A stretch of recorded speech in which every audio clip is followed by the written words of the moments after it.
Assalamu alaikum warahmatullah. Hello, my dear friends. How are you? এশার সালাত আদায় করে আমাদের বাড়ির পাশে একটি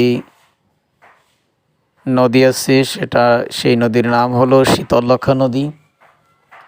অনেক দিন যাবৎ এই নদীর তীরে আসি না, তো হঠাৎ করে মনে হলো এমনিতেই বিদ্যুৎ চলে গেছে, তো চিন্তা করলাম আমার এক ছাত্র মুসল্লি নিয়ে নদীর তীরে আসলাম একটু দেখার জন্য। যা দেখতেছেন এটা হলো একটি ফ্যাক্টরি।